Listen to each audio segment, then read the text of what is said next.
Everyone wanted me, but I chose you, so I let him lose me. I spent a year pouring my heart into him, pulling him out of his darkest time.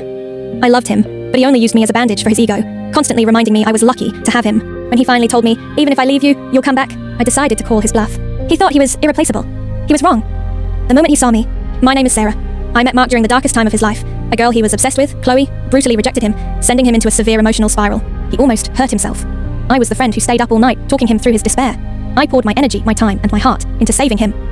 In the process, I fell for him. He eventually asked me out. I accepted, praying that the love and support I showed him had turned into genuine affection for me.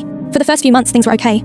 Then, the comments started. They weren't angry, they were manipulative. He'd examine my modest outfit and sigh. You know, Sarah, you're pretty, but you have such an ordinary taste. You don't make this relationship spicy. I'm lucky I can look past the plainness. Then came the phrase that became his weapon. You should be lucky I'm with you. Everyone wanted me, but I chose you. I was the only one investing in our relationship. I planned expensive birthday surprises, arranged weekend getaways, and secured reservations at his favorite restaurants. He'd always come up with an excuse at the last minute, leaving me stranded with the bills, claiming I was trying too hard. The worst part was his constant need to remind me of my perceived lower value. He'd attack my plain clothes, my simple makeup, and my ordinary taste in everything. I was always there for him, listening, encouraging, holding him up. But he was draining my self-esteem to build his own. One night, during an argument about my appearance, he threw the final punch. Honestly, Sarah, even if I broke up with you right now, you'd still come crawling back within a week. You'll always need me. A cold stillness came over me. I looked him dead in the eye, and without raising my voice, I said, let's do that, let's see. He left in a huff, assuming I would call. I didn't. I cried for 3 days, grieving not the loss of Mark, but the loss of the future I thought we had. Then I met David at the gym.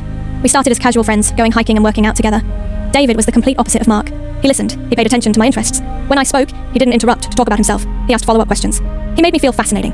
I also took Mark's challenge seriously. I opened a dating profile, not because I had low thoughts on myself, but to see if I was as ordinary as he claimed. My inbox exploded with matches. I started using makeup, buying new clothes, and going out more often. Always with David, who made me feel confident. Mark, realizing I wasn't calling, finally texted me, arrogant as ever. I'm sure no one has approached you yet. Want to come over? I simply replied with a screenshot of my dating profile, showing the dozens of messages and matches, and sent one last text. You were right, the both of us don't fit. Then I blocked him. One beautiful Saturday, David and I were walking through the park after a long hike. He stopped, leaned in, and kissed me. A slow, sweet, genuine kiss. Suddenly, a furious shout came from behind us. Mark had been jogging in the park and saw everything. He rushed over, grabbing my arm. What the hell is this? Get away from her! He screamed at David. He pulled me closer, shaking me slightly. She's mine! Back off! I pulled my arm free and stepped between them. I looked at the man who had supposedly chosen me. I am not yours, Mark, I said calmly. You threw me away because you needed to prove I would always be your backup plan. I broke up with you the moment you told me I would always come back. Mark's arrogance evaporated. He collapsed, broken and devastated. He begged, telling me he was nothing without me. I was drunk when I said all that. Please, Sarah, remember our promise. We promised never to leave each other. I stepped back, looking at him with pity, not love. You broke that promise first, Mark. You broke it every time you chose your ego over my feelings. I turned to David, who looked at me with respect and concern, not ownership. David asked me if I would consider dating him exclusively. I smiled, feeling beautiful and powerful for the first time in a year. Yes, I said, absolutely yes.